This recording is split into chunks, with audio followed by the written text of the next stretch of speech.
Assalamualaikum dan salam sejahtera. Hari ini kami akan menerangkan tentang pembentangan kami iaitu Tugasan 2, Kesusasteraan dan Kebudayaan Melayu BMMB 1104 yang dibimbing oleh pensyarah kami iaitu Dr. Nazri bin Zainuddin.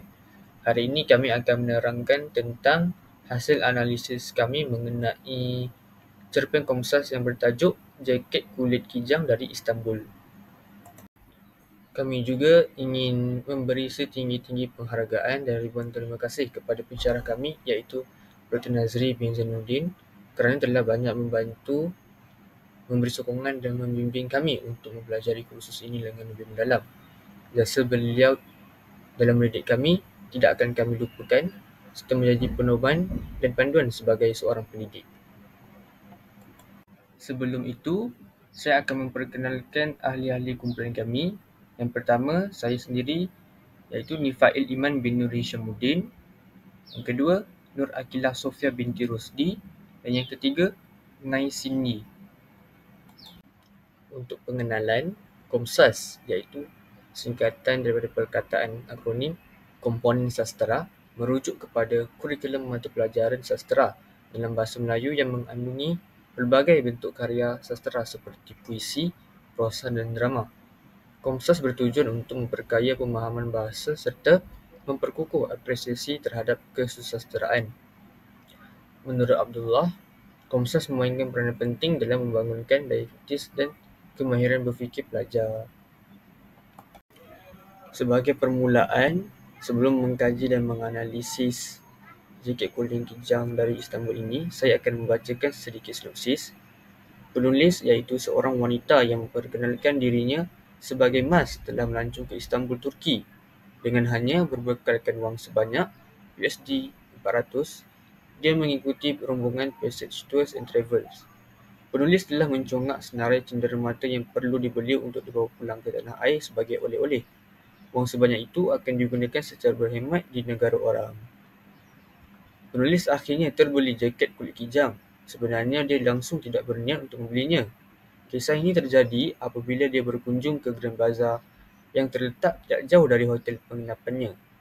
Grand Bazaar ialah sebuah pusat beli belah yang mempunyai lebih 6,000 buah kedai. Sebelum itu, penulis telah dinasihati oleh seorang pemandu pelancong yang bernama Yuxel tentang perkara-perkara yang perlu diberikan perhatian bagi mengelakkan penipuan oleh para peniaga. Ketika berkunjung ke kedai-kedai tersebut, penulis telah disapa oleh seorang lelaki di sebuah kedai yang menjual jaket kulit. Lelaki itu telah meminta penulis mencuba jaket yang berkualiti tinggi daripada kulit kijang. Lelaki itu telah memberikan potongan harga yang rendah. Lelaki itu juga cuba sedaya upaya untuk memujuk penulis membeli jaket tersebut. Tetapi dia tidak mahu melepaskan mangsanya dan memaksa penulis untuk membelinya. Oleh sebab bukan dalam perancangan, penulis menolak pembelian itu. Lelaki itu menuduh penulis pula sebagai wanita Muslim yang tidak baik kerana telah membuang masanya. Layanan yang agak kasar itu telah membuatkan penulis berasa kurang selesa. Penulis teringat akan pesanan pemandu pelancong, sebab ini agak berhati-hati ketika berurusan dengan peniaga di Istanbul. Penulis seorang yang mempunyai minat suka membaca, dia sempat membaca puisi yang ditulis oleh Mevlana Selaluddin Arumi semasa melawat makamnya di Konya. Puisi yang ditulis oleh Selaluddin banyak membicarakan kasih sayang sesama insan. Hal ini amat bertentangan dengan sikap yang ditunjukkan oleh peniaga lelaki Turki itu. Penulis mengisahkan pula perjalanannya pada hari ke-6 di Istanbul, kesusahan yang dialami oleh wanita tua, penjual makanan burung menyentuh perasaannya. Selain itu, kisah seorang peniaga lelaki yang cuba menjual barangan di pasaran gelap dirakamkan juga oleh penulis. Rupa-rupanya peniaga itu telah ditangkap, tetapi dilayan tanpa ada sebarang kekerasan oleh pihak polis. Layanan kasar ini juga menyebabkan penulis teringat semula tulisan Mevlana Selaluddin Arumi yang banyak membicarakan tentang kehalusan kemanusiaan. Kemudian, rakan penulis yang bernama Syahmin akhirnya membeli sehelai jaket kulit kijang daripada lelaki yang menjualnya di pasaran gelap. Harga yang ditawarkan ialah $120, jauh lebih murah daripada harga di bazar. Oleh sebab jaket kulit itu tidak sepadan dengan Syahmin, dia menjualnya kepada penulis. penulis tidak nampak rasionalnya dia membeli jaket itu untuk kegunaan Indonesia yang beriklim panas. Penulis berpendapat bahawa jaket kulit kijang itu sebenarnya lambang kemewahan dan keganasan. Habis seekor kijang perlu dibunuh untuk mendapatkan sehelai jaket. Dalam pada itu, ingatan penulis tertumpu pada hasil penulisan dan kisah Nasruddin Hoja, iaitu tokoh pendidik yang berjiwa humoris, menentang kemewahan dan mengamalkan cara hidup yang sederhana. Beliau tidak suka akan pembaziran dan kemewahan. Jenaka yang ditulisnya bersifat intelektual. Pembelian jaket kulit itu telah mendatangkan kegembiraan kepada penjualnya, Syahmin, dan kepada penulis sendiri. Penulis juga berhasrat untuk menjual jaket tersebut apabila pulang ke Malaysia nanti. Tujuannya agar pembelinya berasa gembira kerana membelinya dengan harga yang murah. Ego penulis ialah dapat menghilangkan sifat ego pembeli kerana dia sendiri membeli barang yang terpakai. Penulis bercadang untuk mendermakan jaket kulit itu kepada pihak Taman Zoo yang ada kandang kijang. Hal ini sebagai simbolik atau sebagai tanda muhibah terhadap kijang-kijang yang telah dibunuh demi gaya hidup manusia yang penuh dengan kemodenan dan kemewahan dunia semata. Sekian dan demikian, itulah sinopsis berdasarkan cerpen Komsas Jaket Kulit Kijang dari Istanbul. Untuk tema, yang pertama, pengalaman seorang pelancong yang suka melancong. Cerpen ini menggambarkan pengalaman penulis sebagai seorang wanita yang melancong ke Istanbul, Turki. Sepanjang perjalanannya, penulis menghadapi pelbagai situasi seperti berurusan dengan peniaga di Grand Bazaar, memahami perbezaan budaya dan mengalami kesukaran sebagai pelancong wanita. Pengalaman ini memberi gambaran tentang keunikan budaya di Istanbul serta cabaran yang dihadapi oleh seorang pelancong. Berdasarkan cerpen ini, tema yang ingin diangkat oleh penulis ialah penulis ingin mengutamakan bagaimana dirinya seorang wanita yang seorang diri melancong ke negara orang serta menghadapi pelbagai cabaran. Tetapi penulis juga ingin mengutamakan apabila beliau melancong, beliau mendapat banyak pengalaman baru serta mengenali budaya yang berbagai-bagai dan unik serta menarik. Yang kedua, pembelian jaket kulit kijang yang tidak dirancang. Penulis tidak mempunyai niat untuk membeli jaket kulit kijang, tetapi akhirnya membelinya kerana dipengaruhi oleh rakan dan suasana yang membeli belah di Grand Bazaar.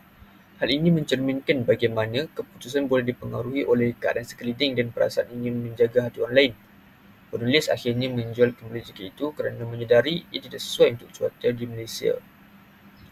Berdasarkan tema yang diangkat cerpen ini, dapat disimpulkan bahawa penulis ingin menyampaikan bahawa setiap keputusan yang dilakukan dan dirancang oleh seseorang banyak dipengaruhi oleh keadaan, persekitaran, rakan dan lain-lain. Selain itu, penulis juga menyedari kesilapan beliau dan kemudian menjual semula jaket kulit yang dibelinya. Penulis juga mempunyai hati nurani yang baik kerana berdasarkan cerpen ini, penulis membeli jaket kulit kijang itu untuk menjaga hati kawannya. Dapat disimpulkan bahawa penulis juga mempunyai hati yang baik untuk menjaga hati seseorang. Tetapi dalam masa yang sama, beliau juga menjual jaket itu semula kerana sebagai untuk tebus kesilapan beliau kerana menyokong atau membeli barangan-barangan daripada kulit haiwan yang tidak sewajarnya dilakukan oleh seseorang individu kerana dianggap berlaku kezaliman terhadap haiwan dan persekitaran. Aspek tema yang ketiga pula ialah kepentingan nilai kemanusiaan dan keinsafan. Sepanjang pengalamannya di Istanbul, penulis teringat akan tulisan-tulisan Mevlana Selahattin Arumi yang banyak mengandungi unsur kemanusiaan dan kasih sayang sesama insan. Selain itu, penulis juga terkenang kepada Nasruddin Hoja, iaitu seorang tokoh pendidikan yang sederhana. Kedua-dua tokoh ini memberikan perspektif kepada penulis mengenai nilai-nilai kehidupan yang lebih bermakna berbanding sekadar mengejar kemewahan dunia. Melalui cerpen ini dapat kita simpulkan bahawa penulis mengangkat tema nilai kemanusiaan ini kerana penulis menulis cerpen ini berdasarkan inspirasi daripada tokoh-tokoh seperti Mevlana Selahattin Arumi dan Nasruddin Hoja.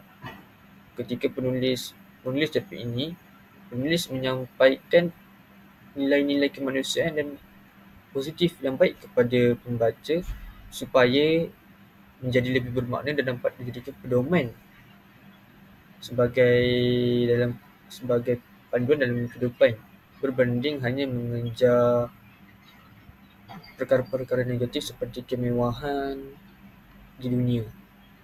Selain itu, penulis juga ingin menyampaikan untuk mengamalkan nilai-nilai kemanusiaan seperti menjaga alam sekitar dan menjaga serta memelihara hidupan-hidupan lain tanpa membunuh mereka untuk mendapatkan produk seperti kulit untuk mendapatkan keuntungan, kerana perkara itu tidak sewajarnya dilakukan oleh seseorang individu. Itulah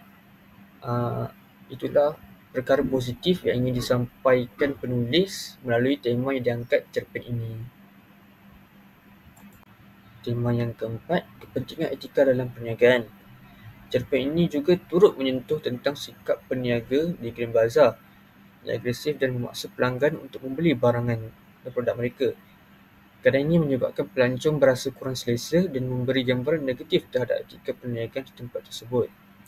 Melalui cerpen ini dapat disimpulkan bahawa penulis ingin menyampaikan melalui tema bahawa peniaga perlu mengamalkan etika dan budi yang positif terhadap pelanggan ketika berniaga, sebagai contoh mesra dengan pelanggan dan memberi keselesaan kepada pelanggan ketika urusan berjual beli, berbanding dengan apa yang dihadapi oleh penulis ini di Grand Bazaar. Peniaga di tempat tersebut membuatkan pelanggan tidak selesa ketika berurusan jual beli dengan mereka. Dapat disimpulkan bahawa melalui cerpen ini penulis ingin menyampaikan setiap apa yang dilakukan perlulah mempunyai etika dan budi pekerti yang baik. Seterusnya, kita masuk kepada aspek persoalan. Yang pertama, kemewahan dan gaya hidup moden mengancam kehidupan haiwan liar. Melalui cerpen ini, jaket kulit kejam menjadi simbol bagaimana gaya hidup moden membawa kepada eksploitasi dan ancaman kepada haiwan.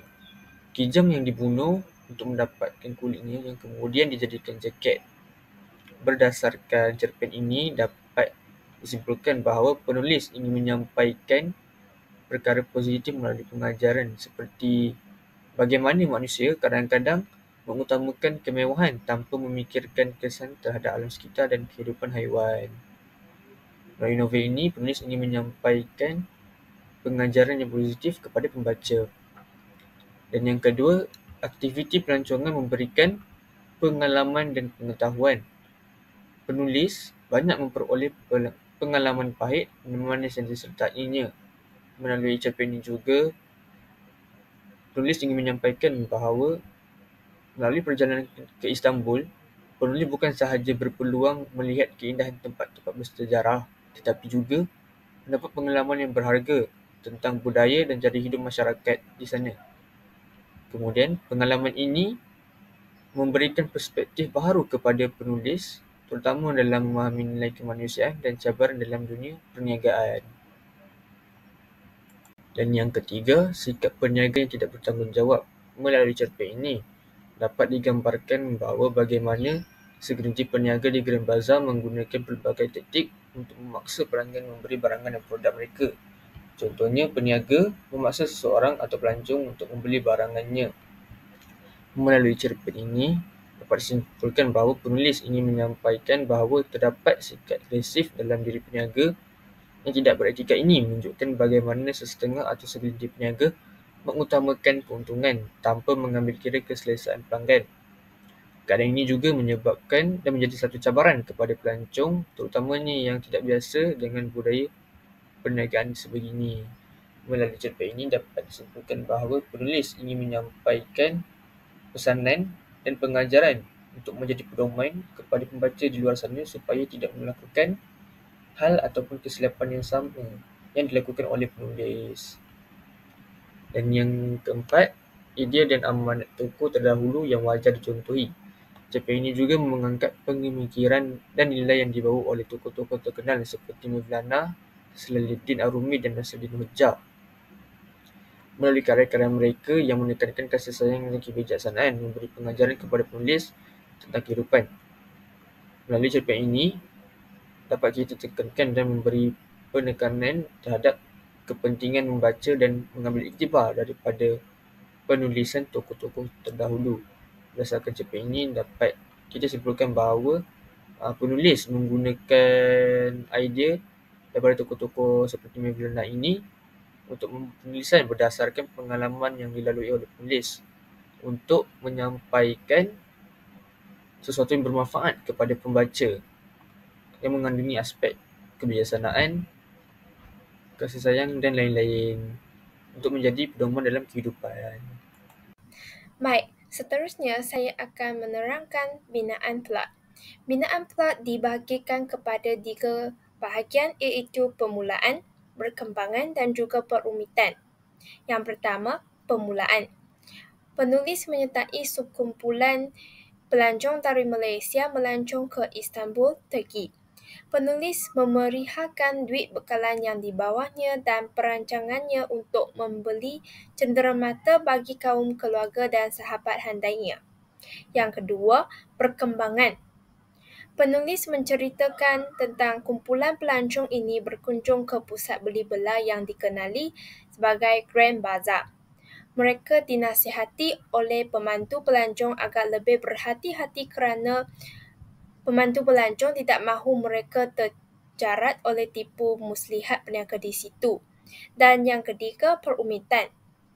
Seorang peniaga lelaki tidak berpuas hati terhadap penulis yang tidak membeli jaket yang telah dicubanya. Peniaga tersebut menuduh penulis sebagai perempuan Muslim yang tidak baik selain mengeluarkan kata-kata yang kesat. Seterusnya, saya akan mencadangkan teknik plot. Teknik plot juga dibahagikan kepada 3 bahagian. Yang pertama, teknik pemerian. Teknik pemerian ialah teknik penceritaan yang digunakan oleh pengarang untuk menggambarkan sesuatu secara terperinci sama ada dari segi watak, peristiwa, latar atau suasana dalam cerita. Teknik ini biasanya digunakan dengan ayat deskriptif yang memberikan gambaran jelas kepada pembaca tentang sesuatu keadaan, perasaan atau objek. Ciri-ciri daripada teknik pemerian ialah gaya bahasa yang terperinci dengan menggunakan kata-kata yang memberikan gambaran visual kepada pembaca. Yang kedua, penggunaan metafora dan perumpamaan.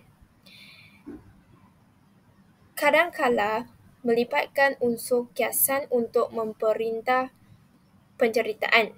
Yang ketiga, memfokuskan suasana dan emosi. Hal ini adalah untuk menjelaskan perasaan, watak atau keadaan persekitaran secara mendalam. Sebagai contoh, sebenarnya duitku cuma tinggal $70 selepas aku membeli jaket kulit kicang. Aku mendahului jenisnya setelah Encik Yusil meneliti jaket tersebut. Aku memandang jaket yang kini terletak di atas katil. Aku hanya membayar $100 kepada saham. Dia mengurangkan $20 daripada warga pasaran gelap sebagai tanda terhutang budi. Boleh rujukan daripada halaman 79. Seterusnya ialah teknik dialog.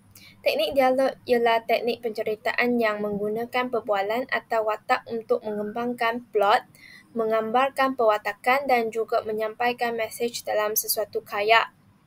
Fungsinya adalah yang pertama, menghidupkan watak. Melalui dialog, pembaca dapat memahami peribadian, pemikiran dan juga emosi watak. Yang kedua, menggerakkan plot. Dengan menggunakan perbualan antara watak, dapat membantu memperkembangkan cerita tanpa perlu terlalu banyak penerangan. Yang ketiga, mewujudkan suasana realistik. Dengan dialog, akan menjadikan sesuatu cerita lebih hidup dan meyakinkan pembaca kerana menyerupai perbualan sebenar. Dan yang keempat, menyampaikan konflik dan tema. Melalui pertukaran kata antara watak, pembaca dapat memahami konflik serta tema yang dikedengarkan. Sebagai contoh, cubalah Mas, kata Kak Cha tiba-tiba. Yalah, bukan kena bayar. Bila lagi nak rasa. Mahal jaket tu kat Malaysia. Beribu-ribu ringgit agaknya. Celah Syahman pula.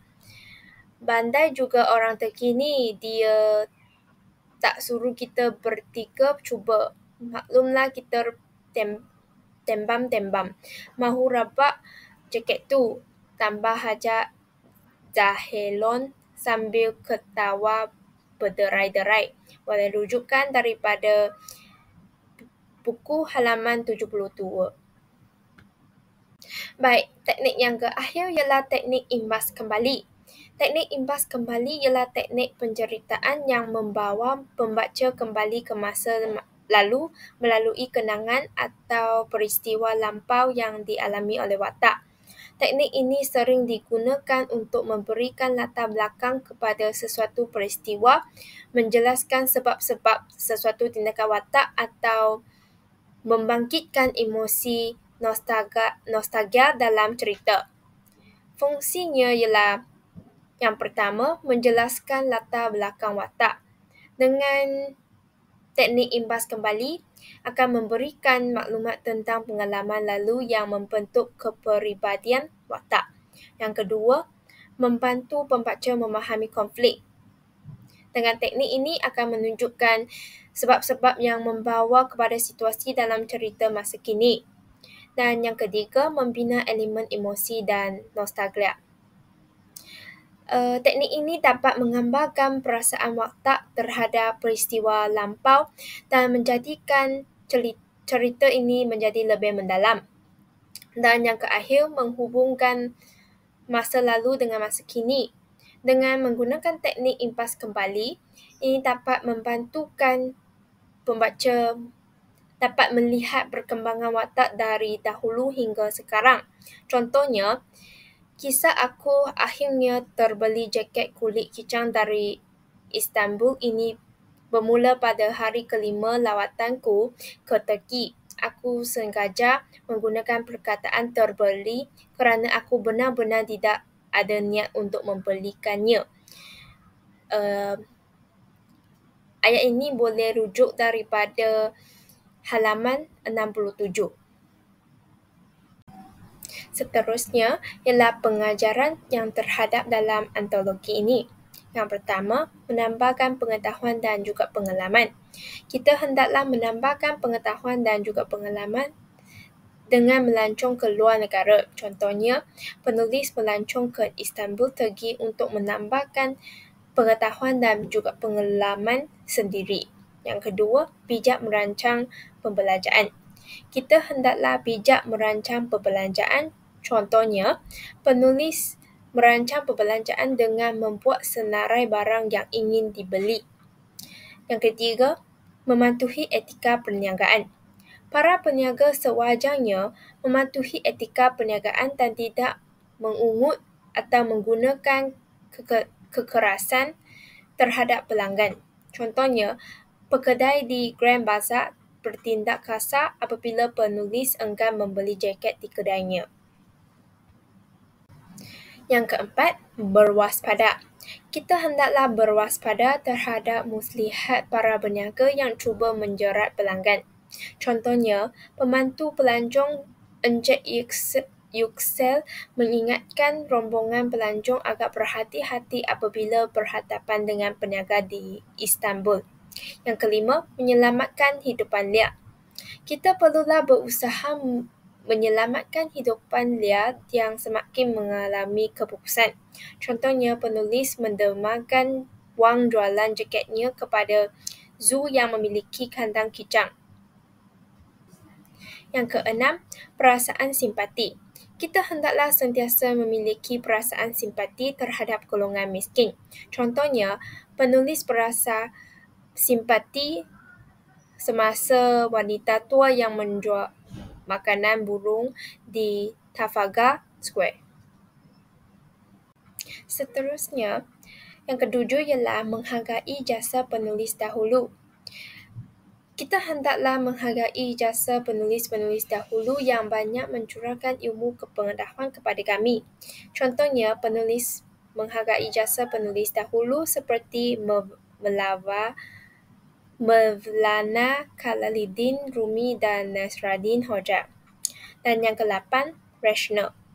Kita perlulah rasional ketika berbelanja dan tidak memberi barangan yang tidak diperlukan. Contohnya, penulis hanya membeli barangan yang telah dirancang atau tidak membuat pembelian barangan yang tidak diperlukan. Mari kita lihat sudut pandangan pengarang dalam novel Jaket Kulit Kijang ini. Yang pertama ialah sudut pandangan orang pertama. Pengarang menggunakan kata ganti diri pertama seperti aku atau saya melalui watak Mas yang merupakan pelancong ke Istanbul. Cerita disampaikan berdasarkan pengalaman dan perasaan watak utama secara langsung. Seterusnya, yang kedua, pengalaman peribadi dan emosi. Pengarang berkongsi pengalaman dan cabaran yang dialami ketika membeli belah di Grand Bazaar. Emosi watak utama digambarkan dengan jelas seperti rasa kurang selesa apabila dipaksa membeli jaket kulit kijang itu. Yang ketiga ialah gaya penceritaan berbentuk naratif. Penceritaan bersifat naratif dan disampaikan secara kronologi bermula daripada perjalanan ke Istanbul, menerima nasihat pemandu pelancong hingga insiden di kedai jaket kulit. Yang keempat ialah perspektif subjektif. Pengarang menceritakan kisah ini mengikut pandangan dan pengalaman peribadi yang mungkin dipengaruhi oleh emosi dan tanggapannya sendiri terhadap keadaan di Istanbul itu. Reaksi pengarang terhadap sikap kasar peniaga menunjukkan bagaimana pengalaman individu membentuk perspektif terhadap sesuatu situasi. Yang terakhir ialah penyampaian nilai dan pengajaran. Novel ini memberikan pengajaran tentang pentingnya berhati-hati ketika berbelanja di luar negara. Juga menekankan sikap bijak dalam mengurus keuangan semasa melancong dan mengingatkan pembaca dan novel ini mengingatkan pembaca supaya tidak mudah terpengaruh atau terpedaya dengan taktik peniaga yang agresif. Kesimpulannya, novel Kulit Kijang ini mengisahkan pengalaman seorang wanita bernama Mas yang melancong ke Istanbul dengan wang yang terhad. Dia bercadang berbelanja secara berhemat tetapi akhirnya terbeli jaket kulit kijang tanpa perancangan. Walaupun telah diingati oleh pemandu pelancong tentang taktik peniaga di Grand Bazaar, Mas tetap terperangkap dalam pujukan seorang penjual yang menggunakan tekanan emosi. Kejadian ini memberi pengajaran tentang kepentingan berwaspada dan berpegang teguh pada keputusan sendiri ketika berbelanja di negara asing. Itu sahaja pembintangan kami mengenai analisis cerpen komersial yang bertajuk Jaket Kulit Kijang dari Istanbul. Sekian, terima kasih.